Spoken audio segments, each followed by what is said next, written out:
உன் அபிஷேகத்தை காத்துக்கொள், உன் அபிஷேகத்தை காத்துக்கொள் என்ற தலைப்பிலே பேச கர்த்தர் அனுக்கிரகம் பண்ணுவாராக. எடுத்தவர்கள் யாராவது வாசிக்கலாம்.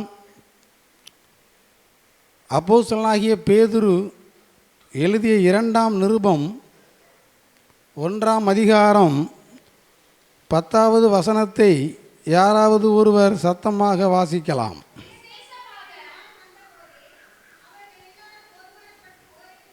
இல்லை 2 பேதுரு, அப்போஸ்தலனாகிய பேதுரு இல்லை 2 பேதுரு 1ஆம் அதிகாரம் 10வது வசனம்.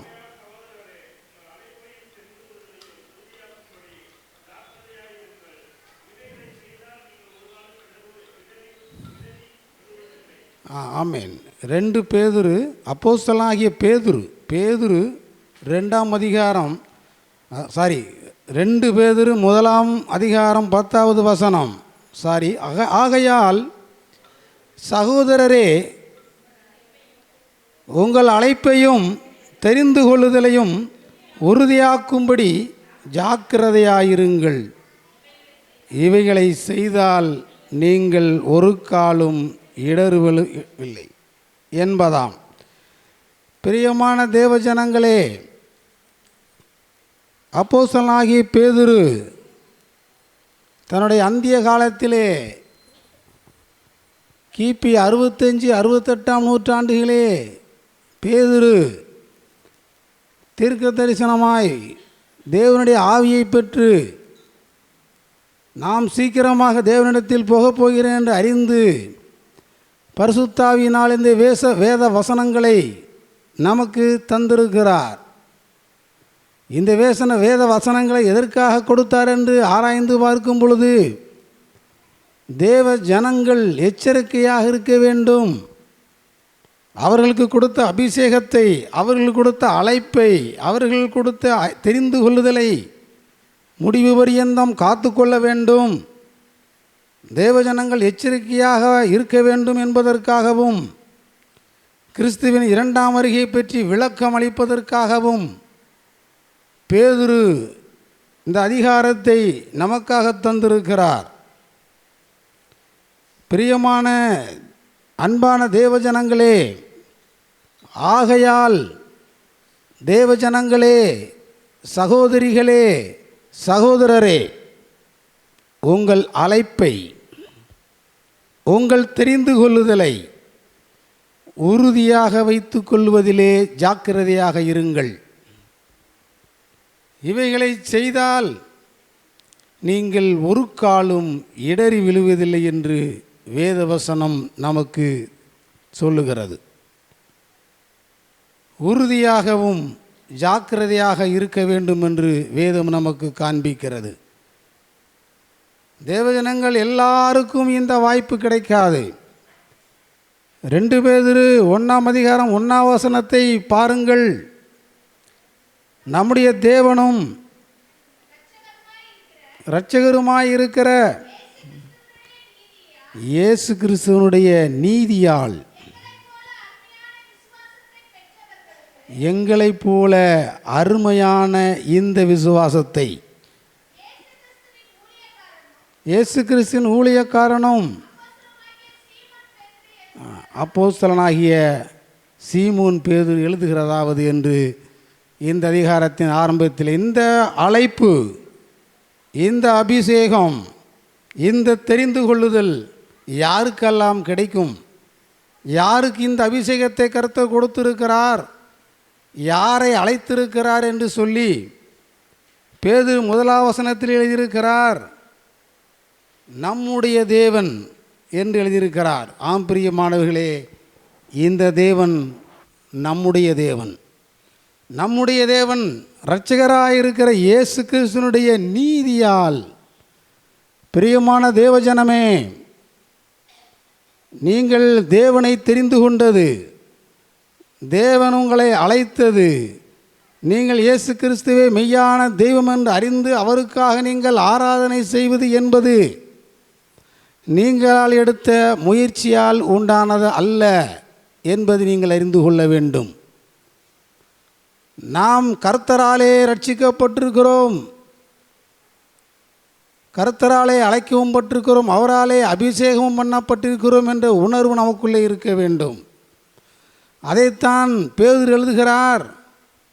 இயேசு கிறிஸ்துவனுடைய நீதியால், அவருடைய நீதியால் நமக்கு, தேவஜனங்களாகிய நமக்கு இந்த அருமையான விசுவாசம் கொடுக்கப்பட்டிருக்கிறது. ஆம் பிரியமானவர்களே, தேவன் உங்களை அபிஷேகித்திருக்கிறார், தேவன் உங்களை அழைத்திருக்கிறார், தேவன் உங்களை தெரிந்து கொண்டிருக்கிறார் என்றால் இது நம்மளுடைய முயற்சியினால், பிரயாசத்தினால், நம்முடைய ஞானத்தினால் வந்தது அல்ல. இயேசு கிறிஸ்துவனுடைய நீதியால் இந்த ரட்சிப்பு, இந்த அபிஷேகம் நமக்கு கொடுக்கப்பட்டிருக்கிறது என்று பேதுரு இங்கே சொல்லுகிறார். ஆம் பிரியமானவர்களே, தேவஜனங்களே, நீதியால் அருமையான விசுவாசத்தை நீங்கள் பெற்று தேவனை ஆராதிக்கிறீர்கள் என்பதை உணர்ந்து கொள்ள வேண்டும். அதனால்தான் உங்களுக்கு கொடுக்கப்பட்ட அபிஷேகத்தை காத்து கொள்வதிலே உறுதியாக, ஜாக்கிரதையாக இருக்க வேண்டும். இவைகளை நீங்கள் செய்தால் ஒரு காலம் இடர்விழுவதில்லை என்று சொல்லி இந்த வேத வசனம் நமக்கு சுட்டி காண்பிக்கிறது. அன்பான தேவஜனங்களே, நீங்கள் புதிய ஏற்பாடை வாசிக்கும் பொழுதெல்லாம் பழைய ஏற்பாடையும் சேர்த்து வாசிக்க வேண்டும். அப்பொழுது எல்லாவற்றிற்கும் பழைய ஏற்பாடு ஒரு நிழலாகவே காணப்படும். ஆதிபக்தர்கள், தேவனால் தெரிந்து கொள்ளப்பட்டவர்கள், தேவனால் அபிஷேகம் பண்ணப்பட்டவர்களுக்கு தேவன் என்ன நன்மை செய்தார், என்ன செய்தார், இந்த அபிஷேகத்தை எப்படி காத்து கொள்ள வேண்டும், இந்த அபிஷேகத்தை காத்து கொண்டவர்களுக்கு கர்த்தர் என்ன செய்தார் என்று சொல்லி நாம் சற்று தியானிப்போமாக.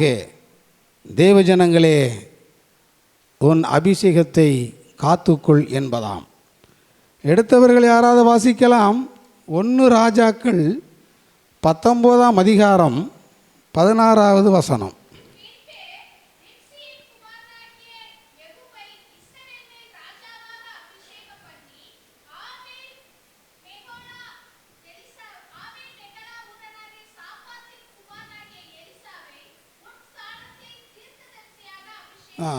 போதும்.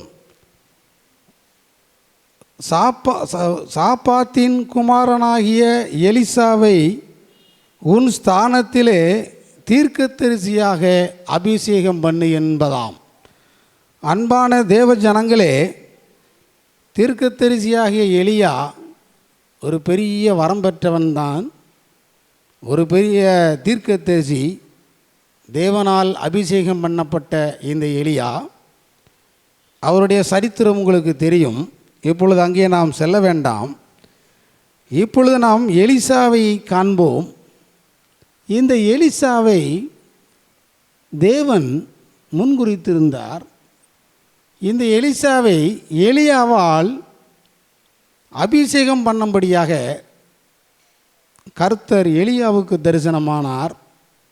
இந்த வசனத்தை பார்த்தால், இஸ்ரவேலின் மேல் ராஜாவாக, எகிக்கூவை இஸ்ரவேலின் மேல் ராஜாவாக அபிஷேகம் பண்ணும்படியாகவும் எலிசாவை அபிஷேகம் பண்ணும்படியாகவும் 2 பேரையும் அபிஷேகம் பண்ணும்படியாக தேவன் கட்டளையிட்டார் தீர்க்கதரிசியாகிய எலியாவிடம். அருமையான தேவஜனங்களே, ஒரு தேசத்திலே ஒரு ராஜா சரியாக ஆட்சி செய்ய வேண்டுமென்றால் இந்த பழைய ஏற்பாட்டிலே அந்த ராஜாவை தீர்க்கதரிசி தான் அபிஷேகம் பண்ண வேண்டியிருந்தது. ஆனால் இங்கே ஒரே நேரத்திலே பாருங்கள், இஸ்ரவேலின் ராஜாவாகிய எகிக்கூவையும் அபிஷேகம் பண்ணு, தீர்க்கதரிசியாக எலியாவே இந்த ராஜாவையும் அபிஷேகம் பண்ணு, எலிசாவையும் உன் ஸ்தானத்திலே அபிஷேகம் பண்ணு என்பதாம். இந்த ராஜாவையும் அபிஷேகம் பண்ணினார். இந்த ராஜா எகிக்கூ என்ற ராஜாவை இஸ்ரவேல் ராஜாவாக அபிஷேகம் பண்ணினார். இந்த ராஜா ஜனங்களை ஆளுகை செய்யும்படியாக அபிஷேகம் பண்ணப்பட்டார். ஆனால் எலிசாவை தீர்க்கதரிசியாகிய எலியாவின் ஸ்தானத்திலே அபிஷேகம் பண்ணும்படியாக தேவன் கட்டளையிட்டார். ஒரே நேரத்தில் 2 பேருக்கும் அபிஷேகம். ஆனால் எலியா இந்த ராஜாவுக்கே ஆலோசனை செய்யும்படியாக ஒரு தீர்க்கதரிசியையும் கர்த்தர் அபிஷேகம் பண்ண சொன்னார். பிரியமானவர்களே, உங்கள் அபிஷேகம், ஒருவேளை நாம் எல்லாரும் எங்கெங்கோ பிறந்திருந்தோம், எங்கெங்கோ வளர்ந்தோம். ஆனால் இப்பொழுது தேவனுடைய அபிஷேகத்தால், தேவனுடைய அழைப்பால் நாம் ஏதோ ஒரு சூழ்நிலையில் ஊழியக்காரர்களின் மூலமாக, தேவனுடைய வெளிப்படுத்தலின் மூலமாக நாம் அபிஷேகம் பெற்று தேவ சபையாக, ஒரே சபையாக தேவ சன்னிதானத்திலே நாம் தேவனுக்கு ஆராதனை செய்கிறோம் என்றால் அதுதான் தேவன் நமக்கு கொடுத்த அழைப்பு, அதுதான் நம்முடைய அபிஷேகம். இந்த அபிஷேகத்தை நாம் முடிவு பரியந்தம் காத்து கொள்ள ஜாக்கிரதையாக இருக்க வேண்டும் என்று வேதம் சொல்கிறது. பிரியமானவர்களே, இது எலிசாவை அபிஷேகம் பண்ணும்படியான கட்டளையை பற்றி எலியா எலிசாவை பார்க்க புறப்பட்டு போனான்.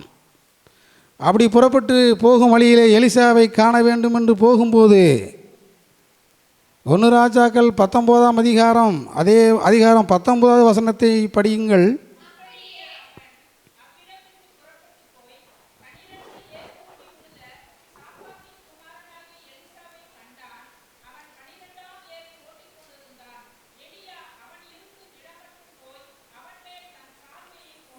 போதும்.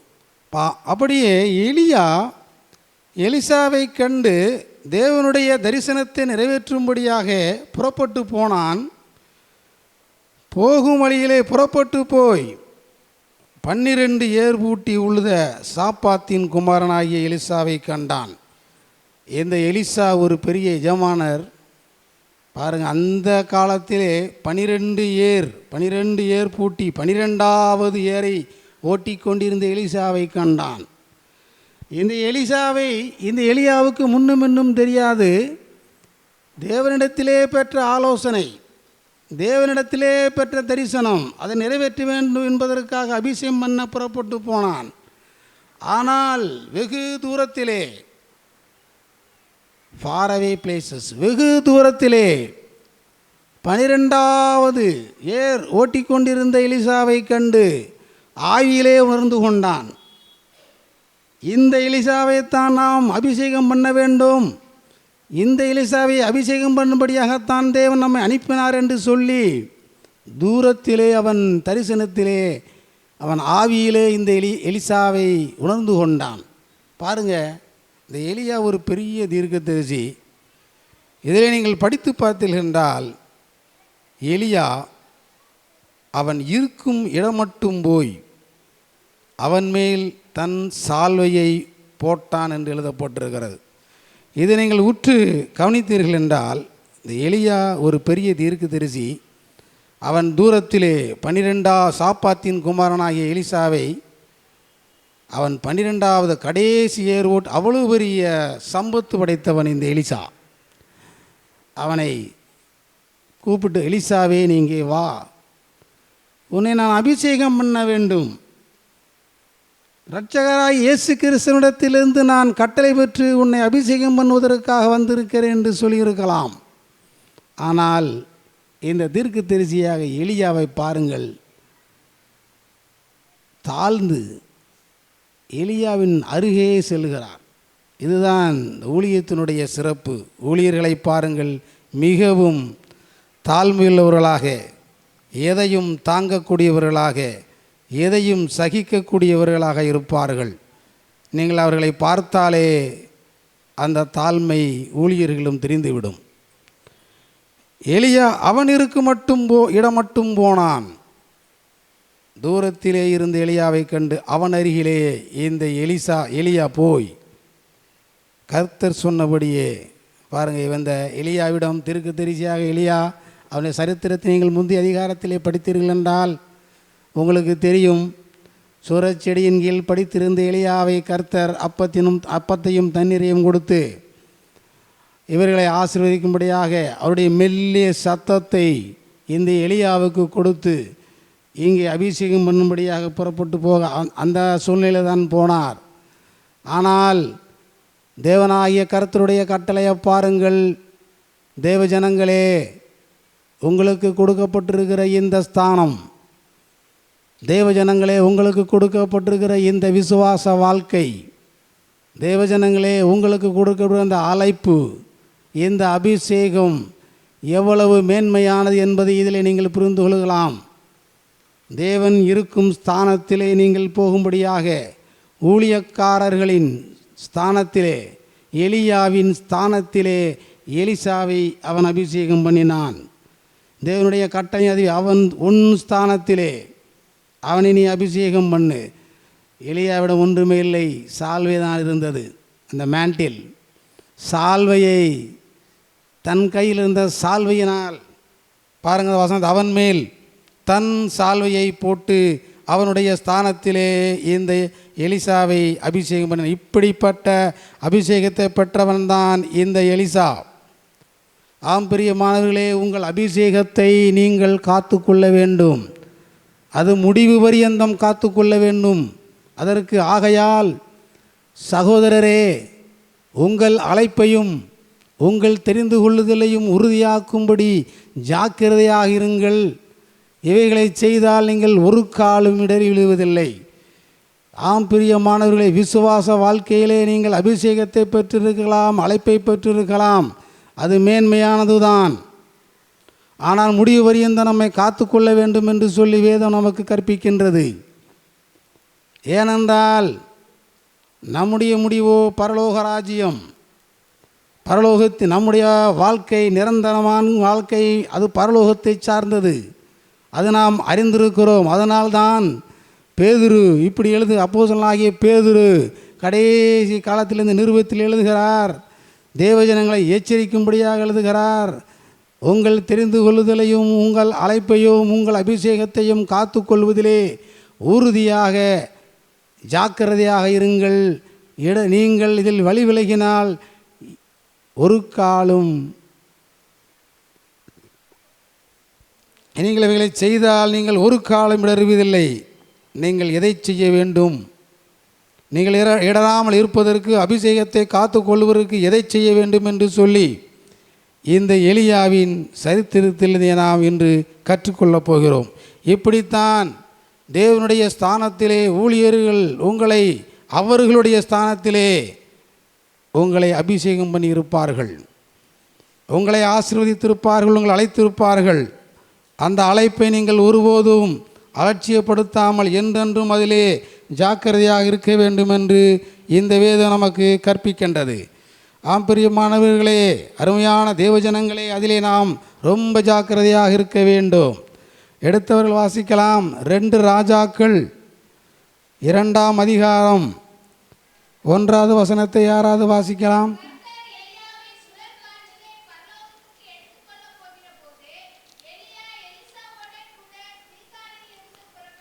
போதும். ஆம் பிரியமானவர்களே, இந்த தீர்க்கதரிசியாகிய எலியாவுக்கு ஒரு நாள்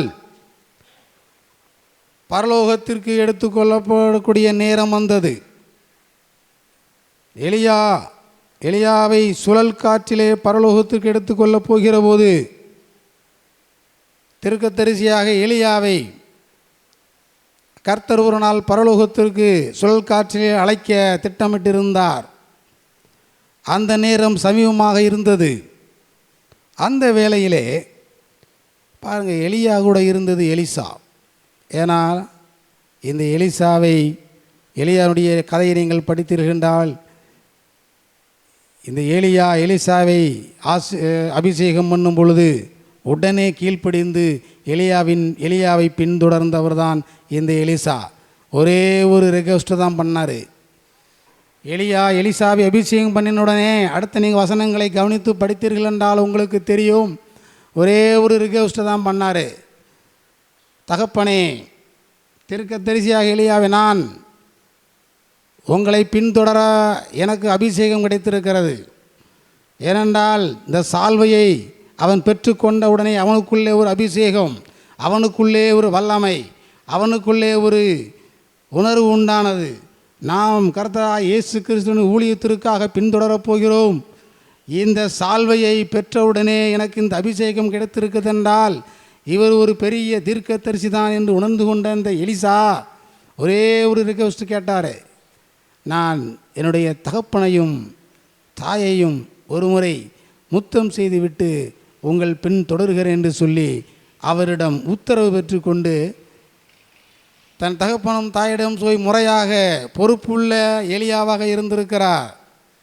அபிஷேகம் கிடைத்தவுடன் தன் தகப்பனையும் தாயையும் மறந்துவிட்டு அவர் பின்தொடரவில்லை. உடனடியாக ஒரு உத்தரவு பெற்றுக்கொண்டு, ஆனால் அந்த உத்தரவு கொடுக்கும்போது அது அடுத்த வசனங்களை நீங்கள் படித்தீர்கள் என்றால் தெரியும். ஒரே ஒரு ரெக்வெஸ்ட் எலிசா கேட்டார்.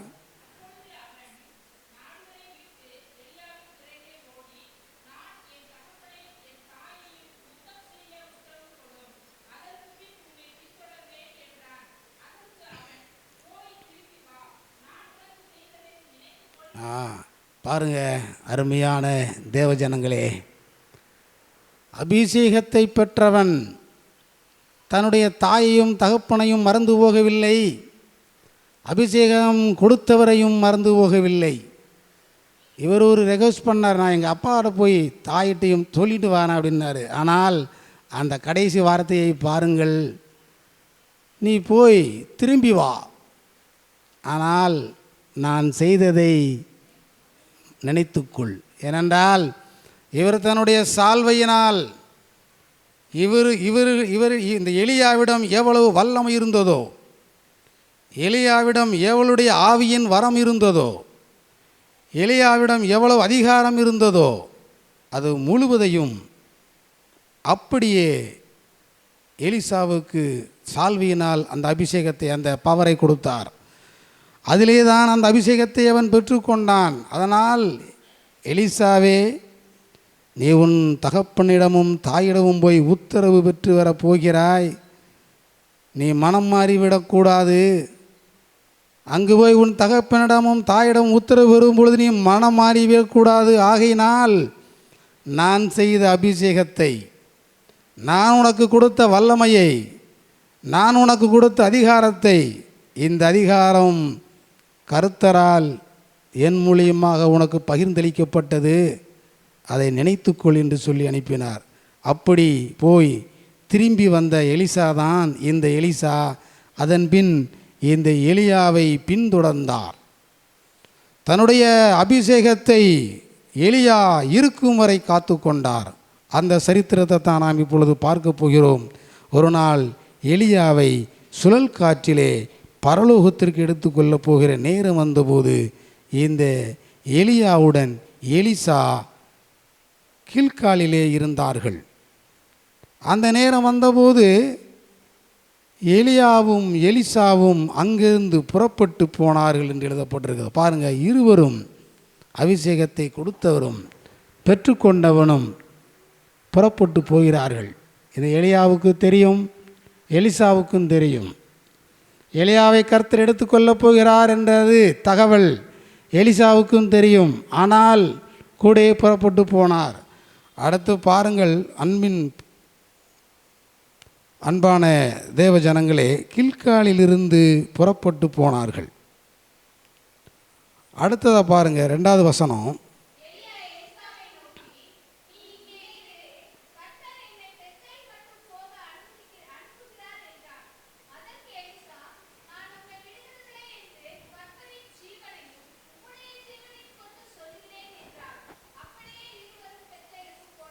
போதும். பிரியமான தேவ ஜனங்களே, இந்த தீர்க்கதரிசியாகிய எலியா எலிசாவிடம் சொன்னார், எலிசாவே, நீ இங்கே இருந்துக்கோ, கர்த்தர் என்னை பெத்தேல் மட்டும் போக அனுப்புகிறார் என்று சொன்னார்.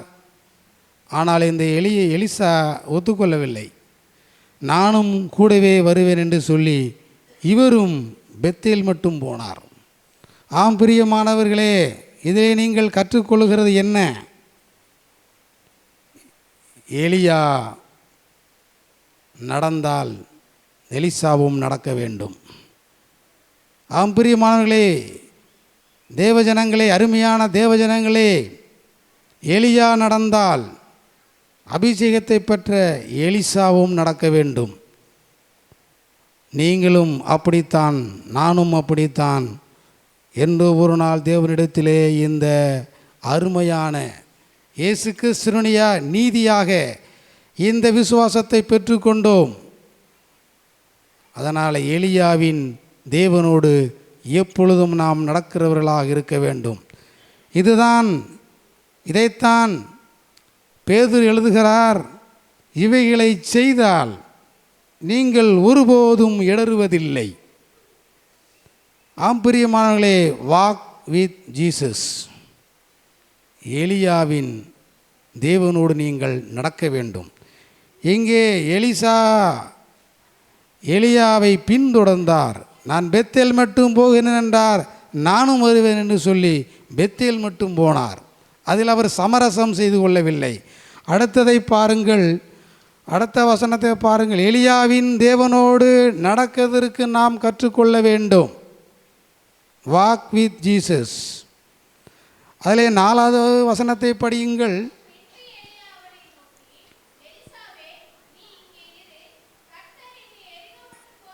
போதும்.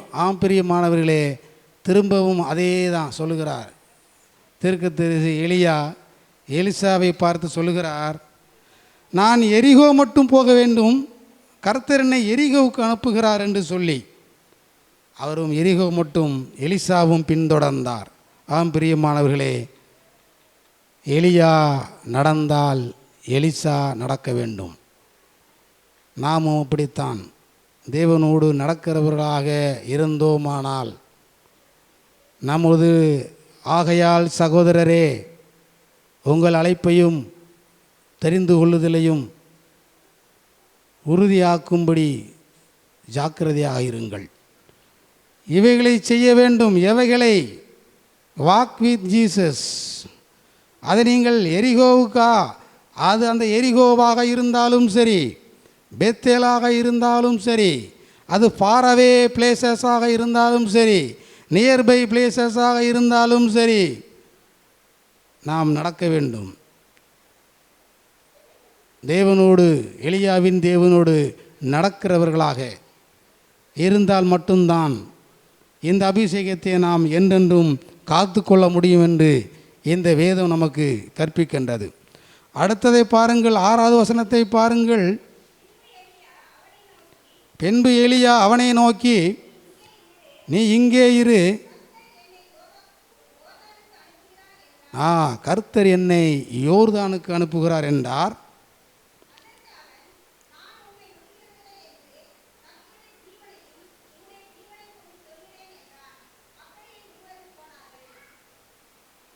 அடுத்து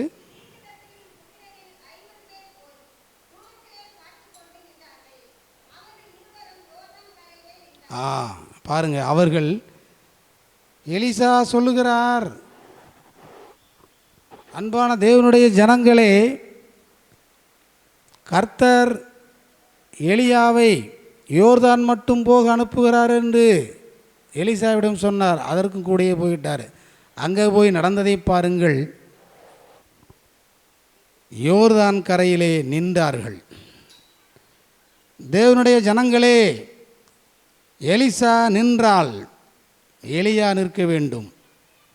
இது நமக்கு வேதம் கற்பிக்கின்ற ரகசியம். தேவன் சொல்லுகின்ற இடத்திலே நிற்க சொன்னால் நிற்க வேண்டும், நடக்க சொன்னால் நடக்க வேண்டும். இதுவே ஒரு சிம்பிள் சீக்ரெட் தான். இதை நீங்கள் கடைப்பிடித்தால், இதை நீங்கள் உங்கள் வாழ்க்கையிலே செய்தால், இவைகளை செய்தால் நீங்கள் ஒருபோதும் இடறிப் போவதில்லை.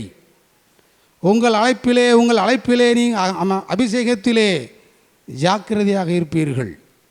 அந்த இதைத்தான் பேதுரு அப்படி எழுதி வைத்திருக்கிறார். பிரியமானவர்களே, இந்த அபிஷேகத்தை காத்துக்கொள்வதிலே, தேவனோடு நடப்பதிலே, தேவனோடு நிற்பதிலே உங்களுக்கு இடையூறுகள் வரும். அது நம்முடைய கூட இருக்கிற சொந்தக்காரர்கள் மூலியமாக வரும், விசுவாசிகள் யாரோ ஒரு மூலியமாக உங்களுக்கு ஒரு தடைகள் வரும். அதற்கு நீங்கள் செய்ய வேண்டியது என்ன என்றும் இந்த வேதவசனம் நமக்கு சொல்லுகிறது. இந்த எலிசாவுக்கு அப்படித்தான் தேவ புத்திரர்களின் மூலியமாக சோதனை வந்தது. எலியா போகிற இடத்துக்கெல்லாம் எலிசா போகும்படியாகத்தான் தீர்மானித்தார். அங்கே குறுக்கே இடையூறுகள் வந்தது. அது நீங்கள் வசனத்தை தொடர்ந்து பார்த்தால் தெரியும். அங்கே பார்த்தால் பாருங்கள், ஏதாவது ஒரு வசனம் படிங்க. 5வது வசனத்தை படித்தீர்கள், நானே படிக்கிறேன். எரிகோவில் இருந்த தீர்க்கதரிசிகளின் புத்திரர் எலிசாவினிடத்தில் வந்து, இன்றைக்கு கர்த்தர் உனக்கு தலைமையாக இருக்கிற உன் எஜமானை உன்னை விட்டு எடுத்துக்கொள்வார் என்பது உனக்கு தெரியுமா என்று அவனை கேட்டார்கள். அதற்கு அவன், எனக்கு தெரியும், சும்மா இருங்கள். ஆம் தேவனுடைய ஜனங்களே, இவர்கள் தேவபுத்திரர்கள்தான். அங்கே தீர்க்கதரிசிகளின் புத்திரர் என்று அங்கே எழுதப்பட்டிருக்கிறது. பரிசுத்த ஆவியானவர் எழுதும் பொழுது எலிசாவை பின்தொடர விடாமல் இவர்கள் குறுக்குவாதம் செய்தார்கள். ஆனால் தீர்க்கதரிசிகளின் புத்திரர் என்று அங்கே எழுதப்பட்டிருக்கிறது. ஆனால் எலிசா என்ன சொன்னா தெரியுமா? இந்த வசனம் ரிப்பீட்டடாக இருக்கும், படித்து பாருங்கள் வீட்டில் போடி. அதற்கு எலிசா ஒன்றும் சொல்லவில்லை. என்னுடைய எஜமான் பரலோகத்திற்கு எடுத்துக்கொள்ளப் போகிறது எனக்கு தெரியும், நீங்கள் சும்மா இருங்கள். இதே ஒரே வார்த்தை தான், சும்மா இருங்கள். நமக்கு எதிராக வருகிற அம்புகள், நமக்கு எதிராக இந்த விசுவாச வாழ்க்கையிலே நம்முடைய அபிஷேகத்தை தடுப்பதற்கு, நம்முடைய அழைப்பின் மேன்மையை குறைப்பதற்கு, நம்முடைய தெரிந்து கொள்ளுதலை உறுதியாக தடை பண்ணுவதற்கு குறுக்கே பல அம்புகள் வரும். பல நெருக்கங்கள் வந்தாலும் அது மனிதர்கள் மூலமாக ஏதோ ஒரு சூழ்நிலையிலே உங்களை ஆட்கொள்ளும். நீங்கள் அதை பார்த்து சும்மா இருங்கள் என்று சொல்ல கற்றுக்கொள்ள வேண்டும். உங்களுக்கு எதிரே என்ன விதமான போராட்டங்களும், உங்களை யார் என்ன குறை சொன்னாலும், இந்த அபிஷேகத்தை தடுப்பதற்கு யார் என்னை நிந்தித்தாலும் அவர்களை பார்த்து இப்படி சொல்லுங்கள், சும்மா இருங்கள். அது எங்களுக்கு தெரியும். ஏனென்றால் விசுவாச மார்க்கத்தார்களை ஆளுகை செய்வது தேவனுடைய ஆவி. அவர் உங்களை வழிநடத்துவார். அதனால் நீங்கள் மற்றவர்களை, புறஜாதிகளை பார்த்து, உங்களுக்கு எதிரே வருகிற அம்புகளை பார்த்து நீங்கள் சொல்ல வேண்டியது சும்மா இருங்கள். அதை சொன்னாலே நீங்கள் உங்களுடைய அபிஷேகத்தை, உங்களுடைய அழைப்பை, உங்களுடைய தெரிந்து கொள்ள நீங்கள் காத்து கொள்ளலாம். அதெல்லாம் நமக்கு வேதத்திலே திருஷ்டாந்தரமாக நமக்காகவே பரிசுத்த ஆவியானவர் எழுதி வைத்திருக்கிறார். ஆம் பிரியமானவர்களே, எலியா நடந்தால் எலிசா நடக்க வேண்டும். எலியா நின்றால் எலிசாவும் அங்கே நின்றார். அதை பாருங்கள், யோர்தானிலே இருவரும் நின்றார்கள். அங்கிருந்து தான் அந்த யோர்தானிலே தான் இந்த எலியா அந்த யோர்தானை கடந்து போக வேண்டிய நிர்பந்தம் உண்டானது. அந்த நிர்பந்தத்திலே எலியா தன் சால்வியை அடித்து முறுக்கி யோர்தான் நதியிலே அடித்தார். அது 2ஆக பிரிந்தது. இருவரும் சென்றார்கள் என்று வேதவசனம் எழுதப்பட்டிருக்கிறது. இருவரும் யோர்தான் நதி பிளந்த இருவரும் சென்றார்கள். எலியாவும் இதையும் தீர்க்கதரிசியின் புத்திரர்கள் பார்த்து கொண்டு தான் இருந்தார்கள். ஆம் பிரியமானவர்களே, சால்வியை அடித்து எடுத்து முறுக்கி தண்ணீரில் அடித்தான். அதை எலிசா பார்த்து கொண்டே இருந்தார். ஏன்னா இவ்வளவு பெரிய அற்புதத்தையும் அடையாளங்களையும் என் எஜமானாகிய தீர்க்கதரிசி எலியா செய்கிறார். இதையெல்லாம் ஒரு நேரில் நீங்கள் சிந்தித்து பார்த்தால் எலிசாவுக்கு கற்பித்து கொடுத்து கொண்டிருந்திருக்கிறார். ஆம் பிரியமானவர்களே, அடுத்ததாக நீங்கள் என்ன செய்ய வேண்டும்? உங்கள் அபிஷேகத்தை காத்து கொள்ளுவதற்கு அடுத்ததாக நீ என்ன செய்ய வேண்டும்? 9வது வசனத்தை பாருங்கள்.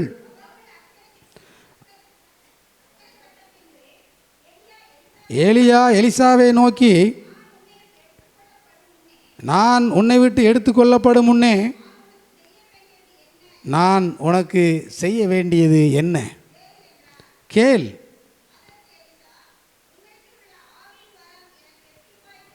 உம்மிடத்திலுள்ள ஆவியின் வரம் எனக்கு இரட்டிப்பாய் கிடைக்க வேண்டும் என்று வேண்டுகிறேன்.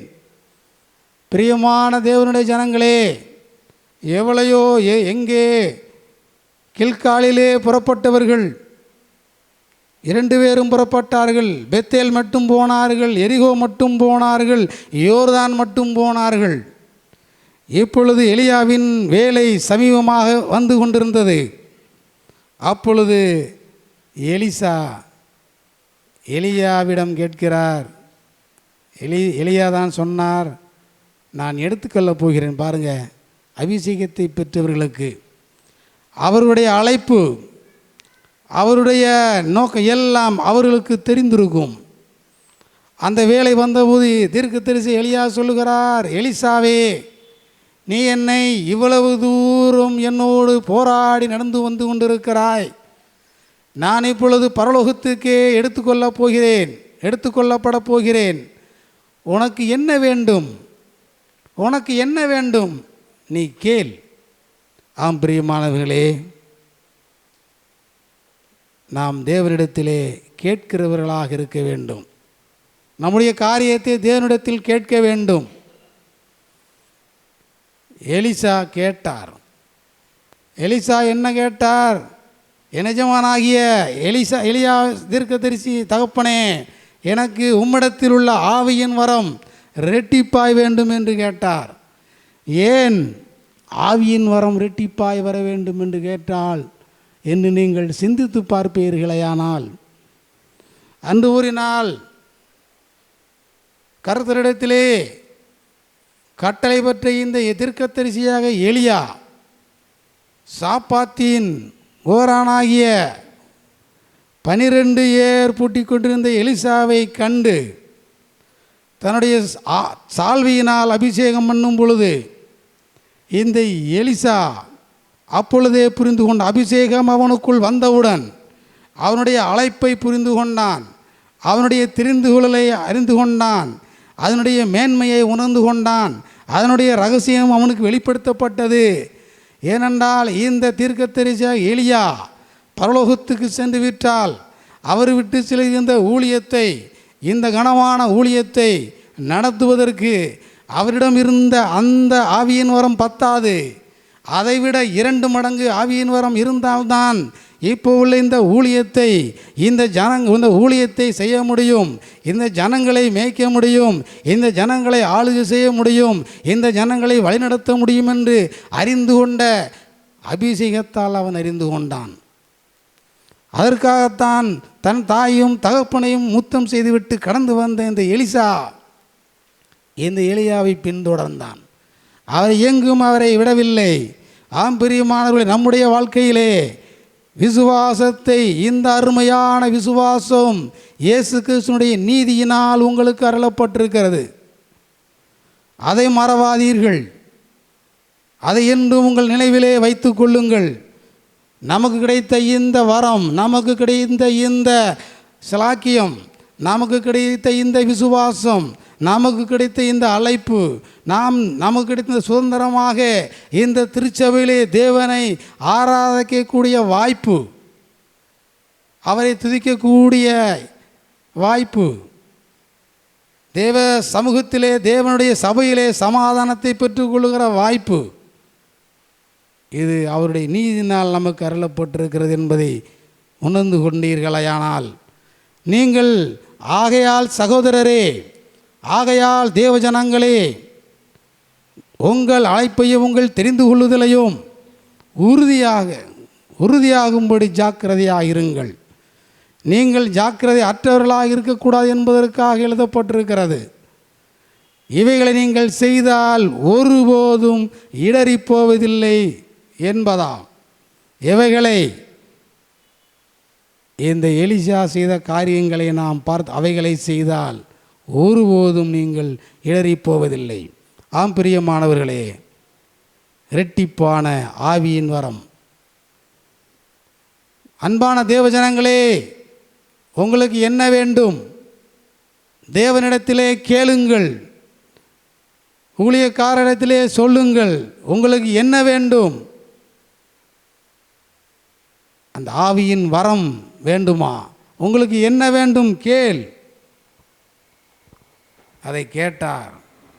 ஆம் பிரியமானவர்களே, அங்கே பாருங்கள், எலியா கூடவே இருந்தார். இவரால் தான் அவர் அபிஷேகம் பண்ணப்பட்டார். இவருடைய ஸ்தானத்திலே தன் சால்வையினால் அபிஷேகம் பண்ணப்பட்ட எலியாவை கடைசி நிமிஷத்திலே கேட்கிறார், நீ கேள், உனக்கு கேட்டதை தரும்படியாக கர்த்தர் சமீபமாக இருக்கிறார். ஆம் பிரியமானவர்களே, அங்கு ஒரே ஒரு கண்டிஷன், 10வது வசனத்தை படியுங்கள். அரிதான காரியத்தை கேட்டாய், உன்னை விட்டு நான் எடுத்துக்கொள்ளப்படுகையில் என்னை நீ காண வேண்டும், கண்டால் உனக்கு கிடைக்கும். பாருங்க, தன் சால்வையினால் அபிஷேகம் பண்ணப்பட்டவனுக்கு கூட தரிசியாக எலிசா சொல்லுகிறார், நான் எடுத்துக்கொள்ளப் போகிறது உண்மைதான், நீ என்னை பின்தொடர்ந்தது உண்மைதான், என்னோடு நீ யோர்தானிலே நின்றது உண்மைதான், ஆனால் நீ என்னிடம் கேட்டது உண்மைதான், நீ கேட்டதை நான் தர வேண்டுமானால் நீ முழு மனதோடு நான் எடுத்துக்கொள்ளப்படும் பொழுது நீ என்னை காண வேண்டும், நீ என்னை பார்க்க வேண்டும். நான் சுழல் காற்றிலே பரலோகத்திற்கு எடுத்துக்கொள்ளப்பட போகிறேன், நான் எடுத்துக்கொள்ளப்படும் பொழுது நீ என்னை பார்க்க வேண்டும். ஆம் பிரியமானவர்களே, எலியாவின் தேவனை நீங்கள் பார்க்கிறவர்களாக மாற வேண்டும். எலியாவின் தேவனை நீங்கள் காண்கிறவர்களாக மாற வேண்டும். நீங்கள் கேட்டால் மட்டும் கிடைக்காது, நீங்கள் பின்தொடர்ந்தால் மட்டும் இவைகளையும் செய்ய வேண்டும், அவைகளையும் செய்ய வேண்டும். நீ கேட்டால் கிடைக்குமா? ஈஸியாக வாங்கிட்டு போயிடுவாங்க. கேட்டால் உனக்கு கிடைக்கும், ஆனால் உனக்கு ஒரு நிர்பந்தத்தை எங்கே உண்டு பண்ணுகிறார். நான் எடுத்துக்கொள்ளப்படும் பொழுது நீ என்னை பார்க்க வேண்டும், நீ என்னை காண வேண்டும், அப்பொழுது உனக்கு தருவேன். இது எலிசா கூட யோசித்துருக்கலாம், இவர் வானத்திற்கு எடுத்துக்கொள்ளப்பட்டார்னா பார்க்கும்போது எப்படி நமக்கு இந்த ரெட்டிப்பான வரத்தை தருவார். ஆனால் நாம் அங்கே 12 ஏர் பூட்டி ஓட்டி கொடுத்த எலிசா அங்கே தன் சால்வையினாலே தான் தன்னை அபிஷேகம் பண்ணினார் என்பதை உணர்ந்து கொண்டான். ஆதியிலே கொண்ட அன்பை அவன் மறக்கவில்லை.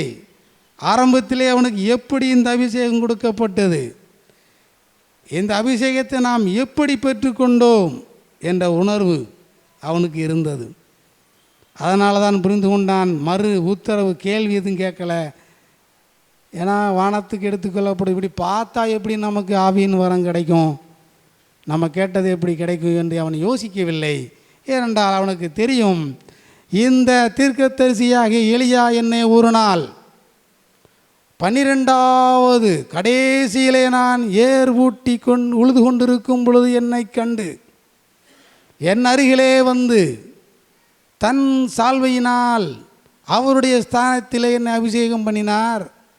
அதனால் எப்படியும் எனக்கு இந்த வரத்தை தருவார் என்று எலியாவுக்கு தெரிந்திருந்தபடியினால், அன்பான தேவஜனங்களே, சொல்வதை கேளுங்கள், பார்க்க சொன்னால் பாருங்கள், கேட்க சொன்னால் கேளுங்கள், நடக்க சொன்னால் நடவுங்கள், நிற்க சொன்னால் நில்லுங்கள், எல்லாவற்றையும் செய்யுங்கள். தேவன் உங்கள் சமீபமாக இருக்கிறார், நீங்கள் கேட்டதை தருவார். ஆம் பிரியமானவர்களே, நீங்கள் கேட்க வேண்டும், நீங்கள் அவரை பார்க்க வேண்டும் என்பதாம். ஆம் பிரியமானவர்களே, 13வது வசனத்தை பாருங்கள்.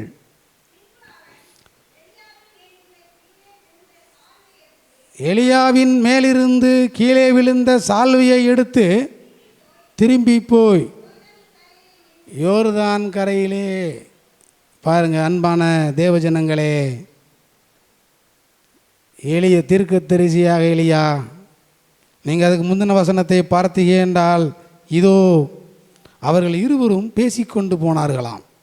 அவர் எடுத்துக்கொள்ளப்படும் பொழுது அங்கே வசனம் 11 இப்படி சொல்லுகிறது, அவர்கள் பேசிக்கொண்டு நடந்து போகையில் இதோ அக்கினி ரதமும் அக்கினி குதிரைகளும் அவர்கள் நடுவாக வந்து இருவரையும் பிரித்தது. எலியா சுழல் காற்றிலே பரலோகத்திற்கு ஏறி போனதை எலிசா பார்த்து விட்டார். எலியா இருவரும் பேசிக்கொண்டு இருவரையும் பிரித்தது. அக்கினி ரதமும் அக்கினி குதிரைகளும் 2 பேரையும் பிரித்தது. அதுவரை இருவரையும் ஒருவராலும் பிரிக்க முடியவில்லை. ஒன்றாகவே நடந்தார்கள், ஒன்றாகவே சென்றார்கள், ஒன்றாகவே புறப்பட்டார்கள், ஒன்றாகவே யோர்தானிலே நின்றார்கள். உனக்கு என்ன வேண்டும் கேள் என்றார். கேட்டார். வேணுமா? நான் பரலோகத்துக்கு ஏறி போய் என்னை பார் என்றார். இருவரும் அப்படியே நடந்துதான் போய்கொண்டிருந்தார்கள். இவர்களை பிரித்தது அக்கினி ரதமும் அக்கினி குதிரைகளும் இவர்களை பிரித்தது. அப்படி பிரிக்கும்போது சுழல் காற்றிலே எலிசா பரலோகத்தில் செல்வதை இந்த எலிசா கண்டு கொண்டார், பார்த்து கொண்டார். ஆம் பிரியமானவர்களே, நீங்கள் சொல்வதை பார் என்றால் பார்த்த பொழுது சுழல் காற்றிலே போய்கொண்டிருந்த எலியா, பரலோகத்திற்கு சென்று கொண்டிருந்த எலியா, தேவனை சந்திப்பதற்காக சென்று கொண்டிருந்த எலியா திரும்பி பார்த்தார். நம்மோடு இருந்த தாம் அபிஷேகம் பண்ணின, தன்னுடைய ஸ்தானத்திலே அபிஷேகம் பண்ணின, தன் சால்வியினால் அபிஷேகம் பண்ண எலிசா அங்கே நின்று நம்மை பார்த்து கொண்டிருக்கிறார். இவன் கேட்ட இரட்டிப்பான வரத்தை நாம் அவனுக்கு கொடுக்க வேண்டும் என்று சொல்லி சுழல் காற்றிலே பறந்து கொண்டிருக்கும் பொழுது தன் கையிலே இருந்த சால்வையை, அந்த மேண்டில் கீழே விழுந்தது. ஆம் பிரியமானவர்களே, கர்த்தர் எதை கொண்டும் நீங்கள் எங்கிருந்தாலும் தேவன் உங்களை அபிஷேகம் பண்ண வேண்டும், உங்களை ஆசீர்வதிக்க வேண்டும், உங்களுக்கு வரங்களையும் வாக்குகளையும் தர வேண்டும் என்றால் இந்த எலிசா செய்த போல செய்தால் நீங்கள் எந்த நிலைமையில் இருந்தாலும், சூழ்நிலைகளே சாதகமாக இல்லாதிருந்தாலும் தேவன் உங்கள் அபிஷேகத்தினால் நிரப்புவால் வரங்களையும் வாக்குகளையும் தருவார். ஆம்பிரியமானவர்களே, எலியாவின் மேலிருந்து கீழே விழுந்த சால்வையை எடுத்து கொண்டார். இதிலே எலிசாவினுடைய கைகளினால், அன்று ஒரு நாள் எலியாவின் கைகளினால் இந்த சால்வை போடப்பட்டது. எலியாவின் கைகளினால் இந்த அபிஷேகத்தை பெற்றான். இப்பொழுது சால்வை கீழே விழுகிறது. எலிசாவின் கைகள் அதை பிடித்து கொண்டது. ஆம் பிரியமானவர்களே, நம்முடைய சரீரம் எலிசாவின் கைகளும். இந்த எலியாவுக்கு கிடைத்த வல்லமைக்கு இன்னொரு காரணம் இந்த எலிசாவின் கைகளும் தான். நம்முடைய கைகளும் கால்களும் கண்களும் தலைகளும் எல்லாம் முழு சரீரமும் நாம் எலியாவின் தேவனோடு ஐக்கியமாக இருக்க வேண்டும் என்பதற்காக இங்கே கைகளினால் அபிஷேகம் பண்ணப்பட்ட எலிசா இப்பொழுது கைகளினால் சால்வையின் மூலமாக வரங்களை பெற்று கொண்டான். இந்த ரகசியத்தை பாருங்கள், இதை ஆராய்ந்து பாருங்கள். அன்று ஒரு நாள் தேவன் கட்டளையிட்டார், தெற்கத்தரிசியாக எலியாவே எலிசா என்பவனை போல் தன் ஸ்தானத்திலே உன் ஸ்தானத்திலே அவன் அபிஷேகம் பண்ணு என்றார். அன்று நடந்தது என்ன? எலியாவின் கைகள் தன் சால்வியினால் எலிசாவை அபிஷேகம் பண்ணியது. இப்பொழுது வாருங்கள், தன் உடனிருந்த உடன் ஊழியக்காரனாகிய எலிசா நிர்பந்தத்தினால், ஆனால் எப்படி கதறினான் என்றும் எப்படி அழுதான் என்றும் இந்த வேத வசனத்தை நீங்கள் தொடர்ந்து படித்தால் உங்கள் கண்களிலும் கண்ணீர் வரும். ஏன்னா அவ்வளவு ஐக்கியமாக இருந்த இந்த எலிசா குதிரைகளும் அக்கினி குதிரைகளும் அக்கினி ரதங்களும் அவர்கள் இரண்டாக பிரித்து பரலோகத்துக்கு எடுத்துக்கொள்ளப்படும் பொழுது அவன் கண்களினால் பார்த்தான். மிகவும் வேதனை அடைந்து தான் இருந்தான். ஆனாலும் தேவனுடைய ஊழியத்தை தொடர்வதற்காக அவனுக்கு இரட்டிப்பான வரம் தேவைப்பட்டது. இப்பொழுது அவனுடைய கைகளினால் அந்த சால்வியை பெற்று கொண்டான். ஆம்பிரியமானவர்களே, இது ஏன் கைகளினால் எடுத்துக்கொண்ட அந்த கைகளும் இந்த வரத்தை பெற்றுக்கொள்வதற்கு, அந்த வல்லமையை பெற்றுக்கொள்வதற்கு அவனுடைய கைகளும் உதவின என்று நாம் அறிந்து கொள்ளலாம். ஆம் பிரியமானவர்களே, அவருடைய கையும் வல்லமைக்கு காரணம். 14வது வசனத்தை நீங்கள் படியுங்கள். எலியாவின் மேலிருந்து கீழே விழுந்த சால்வையை பிடித்து எலியாவின் தேவனாகிய கர்த்தர் எங்கே என்று சொல்லி தண்ணீரை அடித்தான். இருபக்கமாய் பிரிந்ததினால் இக்கரைப்பட்டான். நாம் பிரியமானவர்களே, கடைசியாக இந்த எலிசா பேசினார். என்ன பேசினார்? எலியாவின் தேவன் எங்கே என்று பேசினார். ஆம் பிரியமானவர்களே, நீங்கள் தேவனோடு பேசுகிறவர்களாக மாற வேண்டும். பேசினதும் அவர் எப்படி பேசினார் என்று நீங்கள் ஆராய்ச்சி பண்ணி பார்த்தால் அவருடைய இருதயத்திலே ஒரு பெரிய விசுவாசம் இருந்தது. அந்த விசுவாசத்தின் மூலமாகத்தான் அவர் பேசினார். சால்வியை பெற்றுக்கொண்டு யோர்தான் நதியிலே திரும்பவும் பேசினார். ஆம் பிரியமான தேவஜனங்களே, ஆகையால் சகோதரரே, ஆகையால் சகோதரிகளே, ஆகையால் தேவஜனங்களே, உங்கள் அழைப்பையும் தெரிந்து கொள்ளுதலையும் உறுதியாக்கும்படி ஜாக்கிரதையாக இருங்கள். இவைகளை செய்தால் நீங்கள் ஒரு காலும் இடறுவதில்லை என்று சொல்லப்பட்டிருக்கிறது. நமக்கு கொடுக்கப்பட்ட அபிஷேகத்தை என்றென்றும் காத்து கொள்ள வேண்டும். அதை நீங்கள் உறுதிப்படுத்துவதற்கு ஜாக்கிரதையாக இருக்க வேண்டும். இடறி விழுவாமல் காத்து கொள்வதற்கு நீங்கள் எவைகளை செய்ய வேண்டும் என்று இந்த தீர்க்கதரிசியாக எலிசா கற்பித்ததை நாம் என்றென்றும் கைக்கொள்ள வேண்டும் என்று சொல்லி நமக்கு கற்பிக்கப்படுகிறது. இதை நாம் என்றென்றும் கைக்கொள்வோமாக.